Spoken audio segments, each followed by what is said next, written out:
ओम पितृदेवताभ्यो नमः। स्वागत है आप सभी का मेरे यूट्यूब चैनल पर। मैं हरिओम शर्मा आज आपको पितृपक्ष की कथा सुना रहा हूँ।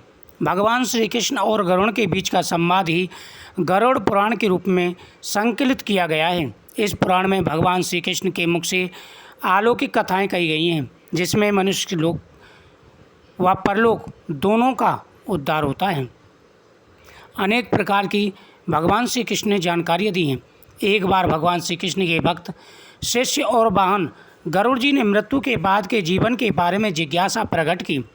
तब भगवान श्री कृष्ण ने कहा कि हे गरुड़, तुम्हारे अनुरोध पर मैं तुम्हें एक कथा सुनाता हूँ, जिसे सुनकर पता चलता है कि मनुष्य अपने दुष्कर्मों की कैसी सज़ा भुगता है। प्राचीन काल में संतप नाम के एक विद्वान ने घोर तपस्या करके पापों से मुक्ति हासिल की। वह निर्बल ज्ञान प्राप्त करने के बाद वनवासी हो गई। उनका संपूर्ण जीवन तपस्या में बीत रहा था। एक दिन उनके मन में विचार आया, मैंने कभी तीर्थ यात्रा नहीं की, जिसके बिना एक सनातन धर्मी का जीवन अधूरा माना जाता है।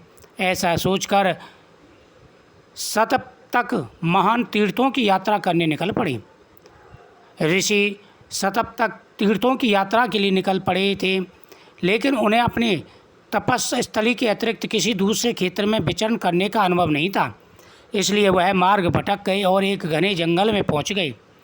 वह भूख और प्यास से पीड़ित हो रहे थे। उन्हें किसी सरोवर या तालाब की तलाश थी, लेकिन उस घने डरावने जंगल में कुछ भी दिखाई नहीं दे रहा था। चारों तरफ से सिर्फ हिंसक जानवरों की आवाज़ आ रही थी।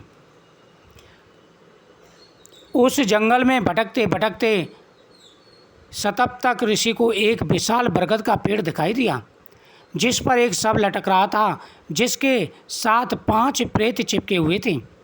वह उस शव का भक्षण कर रहे थे। इन प्रेतों का स्वरूप बेहद बीभत्स था। उनका पूरा शरीर सूखा हुआ था और उनके सभी आंतरिक अंग बाहर दिखाई दे रहे थे। जैसे इन भयानक प्रेतों से शतपथ ऋषि को देखा, वह सभी दौड़े हुए आए और उन्हें घेर लिया। सभी प्रेत आपस में झगड़ने लगे कि इस मनुष्य को कौन खाएगा। भयभीत होकर शतपथ भगवान से प्रार्थना करने लगे। तब उनकी रक्षा के लिए श्रीहरि ने मणिभद्र यक्ष को भेजा, जिन्होंने अपनी ताकत से उन प्रेतों को बांध लिया और ऋषि शतपथ के चरणों में डाल दिया। मणिभद्र यज्ञ की प्रताड़ना और ऋषि संततप की जप तप और पूजा के प्रताप से प्रेतों की सद्बुद्धि जगी। उनमें अपने पूर्व जन्म की स्मृति जाग गई। वे सभी संततप ऋषि से क्षमा मांगने लगे और कहने लगे कि पूर्व जन्म के पापों के कारण हम सभी प्रेतों को यह निकृष्ट योनि प्राप्त हुई है। हमारे नाम है पर्युषित, शुचिमुख, शीघ्रक, रोधक और लेखक। हे पाप रहित ऋषिवर, आपके दर्शन करके आपके तप के प्रभाव से हमारी बुद्धि निष्पाप हो गई। तब ऋषि संत तप ने उन 5 प्रेतों से उनकी इस दुर्गति का कारण पूछा। प्रेतों ने अपनी कहानी बतानी शुरू कर दी। सबसे पहले पशुषित नाम के प्रेत ने अपनी कहानी बताई। उसने कहा कि पयुषित का अर्थ होता है झूठा और बासी। मैंने पिछले जन्म में श्राद्ध पक्ष के दौरान विद्वानों को अपने घर में भोजन के लिए न्योता दिया था, लेकिन जिस विद्वान ब्राह्मण को मैंने बुलाया था वह बेहद वृद्ध थे और बड़ी मुश्किल से चल पाते थे। उन्हें अपने घर से मेरे घर तक पहुंचने में काफ़ी देर लग रही थी, लेकिन इस दौरान मेरा भूख से बुरा हाल हो गया और मैंने जो भी भोजन बनाया उसे खुद ही खा लिया। जिसके बाद जब बुजुर्ग विद्वान मेरे घर पहुँचे, मैंने उन्हें झूठा भोजन ही परोस दिया। इस पाप के कारण मुझे प्रेत योनि हुई।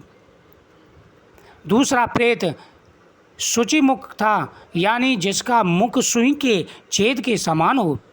दोस्तों, प्रेत जो होते हैं उनका मुख शरीर विकराल होता है और मुख सुई के छेद के बराबर होता है।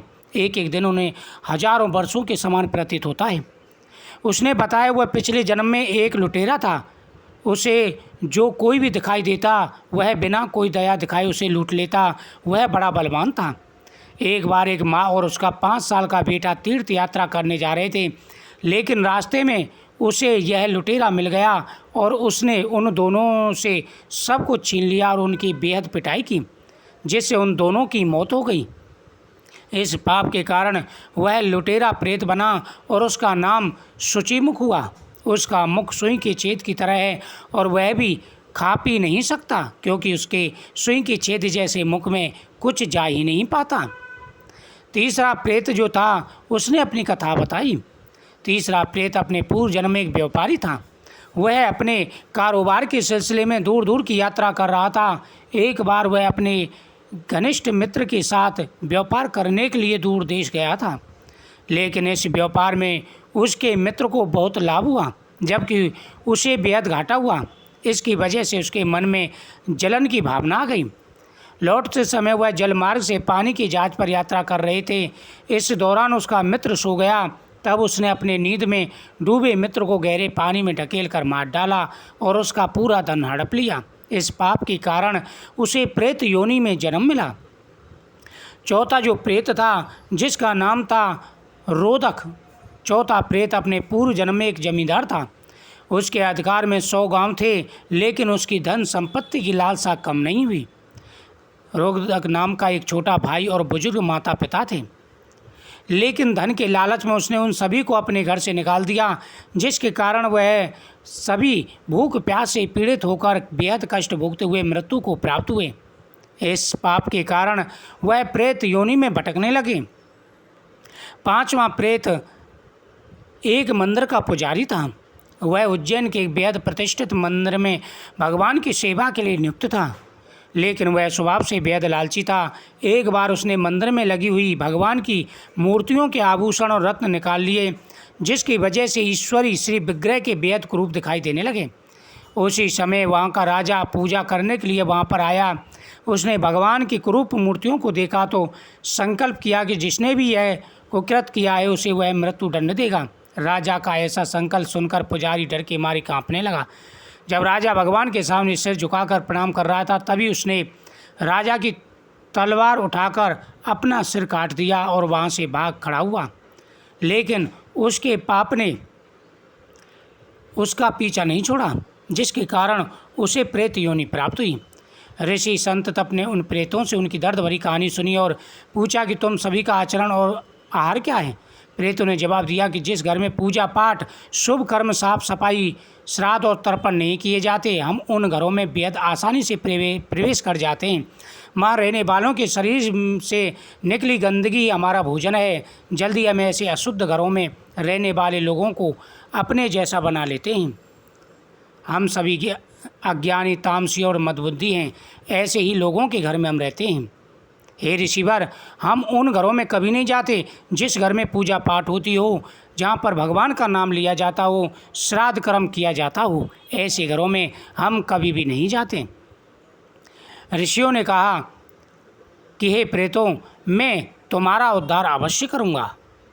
इस प्रकार से ऋषि संत तप ने उन प्रेतों का उद्धार किया, उनको गरुड़ पुराण की कथा सुनाई। इसलिए श्राद्ध पक्ष में सभी अपने पितरों की पूजा जरूर करें। पितरों के निमित्त दान पुण्य करें, पितरों के निमित्त ब्राह्मण को भोजन कराएं और भगवान की पूजा पाठ करें। ऐसा करने से सद्बुद्धि प्राप्त होती है और मोक्ष की प्राप्ति होती है।